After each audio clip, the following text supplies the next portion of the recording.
have a conversation about Elon Musk because even though I think sometimes he gets a rap as kind of a crazy guy, and he just kind of looks a little, people credit him with being a billionaire and a genius, but also kind of nuts. And I just want to talk about him for a second. I listened to an audiobook about him, and it was a biography about him. Somebody wrote about him, and he's just a really interesting guy. Like, first off, he's brilliant. I don't know if you knew this. He's a genius. He's definitely genius. There was this one time, there's this quote from some of his employees where they were basically, one of his like project leaders, I think it was at SpaceX, came to him and said, Elon, we can't do what you're asking in the time frame or the money or the budget. There was something wrong with some project that he was doing. And he basically said, Elon, we can't do this. And then Elon said back to him, get this, he said, fine, you're off the project, and I am now the CEO of the project. I will do your job and be the CEO of two companies at the same time. I will deliver it.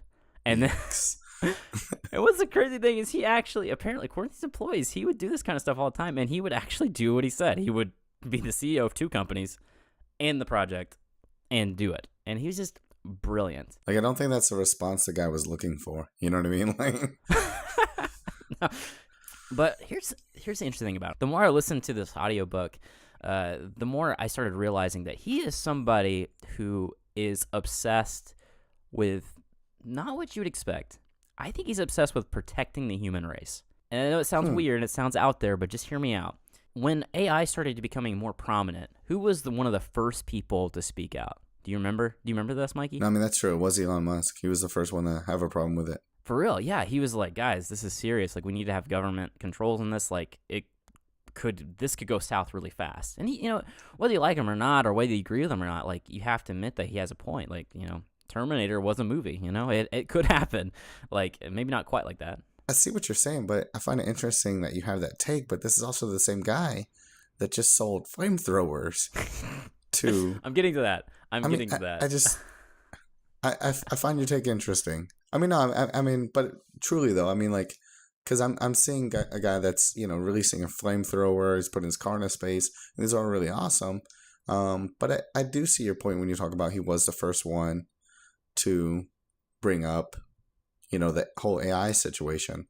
So I'd like to see, I mean, obviously I haven't listened to this audiobook. So what more leads you to this conclusion that nullifies the craziness of these other things? You know what I'm saying? Like, no, dude, here you go.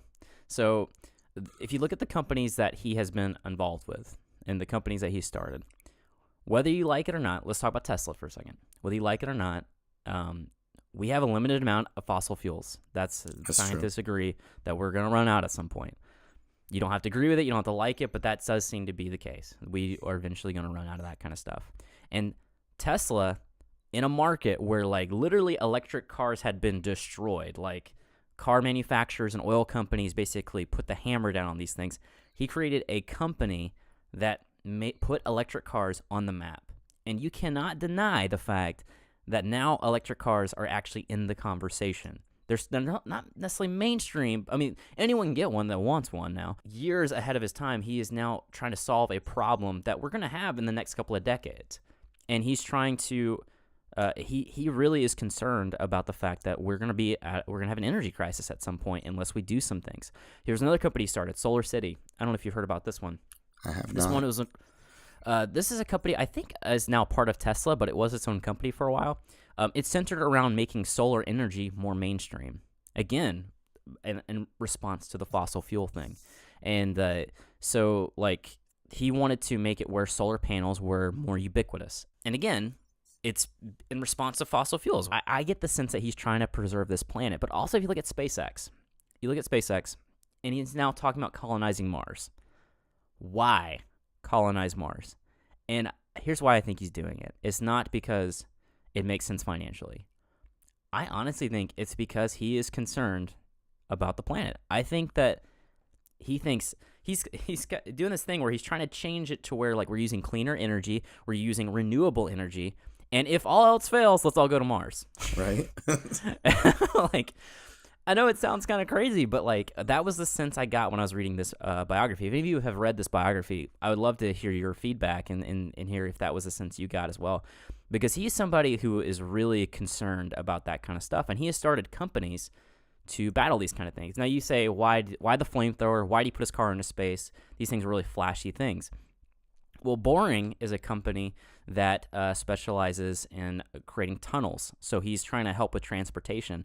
This impossible thing, like he's trying to challenge the transportation industry with, I think it also has to do with hyperloops, which is a big thing that he's been talking about. He is taking on these impossible tasks and trying to take the human race forward, trying to create companies that preserve the human race in terms of like the pollution. Whether you agree with him or not that we're really at risk of destroying the planet, you have to admire the guy that's willing to do things that just seem impossible. Like he takes on the hardest task, and you ask, well, why the flamethrower? Why the car in space? And I think it's because of his commercial brilliance. He knows that by doing these things, it gets people talking about his companies. It raises the stock value. It makes the company money so he can go after these crazy, ambitious visions. And, like, people are always going to talk about spaceships going into space, right? Yeah, and definitely. SpaceX. But not everyone is going to talk about that. But everyone has something to say about a car being in space. And now SpaceX is one of those brands that, like, now everyone knows about because of this one thing. And I think it's crazy. He's so altruistic, in my opinion. I think that even though I don't necessarily agree that we're at big of a risk as he says we are or whatever, you know, I have to admire the guy. I don't know. What do you think? Do you think I'm a little crazy thinking all this? Because I'm trying to remember what in the biography led me to those conclusions, but that was where I landed. I mean, I definitely see what you're saying. I mean, because it's kind of one of those things. Selling these things and making more money, one is good for him because he can fund his projects more. But not only that, like it draws awareness to these different projects so we can actually continue to grow and do bigger and better things. I mean, I gotta say, you gotta admire the guy, right? Because I mean, whether he's actually concerned for humanity or not, I mean, he's making choices that will help humanity. So even if it's about money for him, he's making smart business choices, right? That's gonna take him places and actually get a lot of attention and a lot of support. I mean, who doesn't want to go live on Mars, right? Like that sounds really interesting to me. I don't know. I would do it in a heartbeat. If they were taking volunteers and I could get the opportunity, I would do it in a heartbeat. I wouldn't think twice about it. As long as I could take my family. You would? Like, because I heard it's a one-way trip, though. Yeah.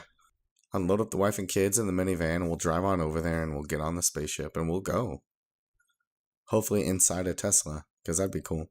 Yeah, that'd be awesome. Well, you could ride his roadster around. I think it actually is going to Mars or around Mars or something.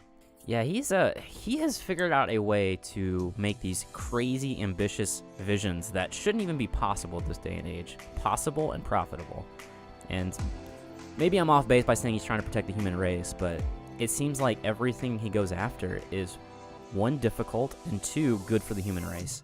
Hey guys, thank you so much for watching this video. I hope you enjoyed it, and if you did, maybe take a second, hit that like button below, and if you really liked it, hit the subscribe button. We'll have clips like this one coming out every single day of the week, and if you want the full podcast experience, this week we talked about Elon Musk sending his car into space, we talked about my experience at Celebration of Harry Potter, and a lot of other cool stuff. We had a lot of fun with the show. It's a Search for Awesome podcast. There will be a link coming up on the screen in just a second to the full show, and also to my main channel, which is the Search for Awesome, where I do reviews and I host the main podcast. And in the description, there are links to the full podcast in the audio form on iTunes, Stitcher, and SoundCloud. I hope you guys enjoyed, and I guess I'll see you around next time.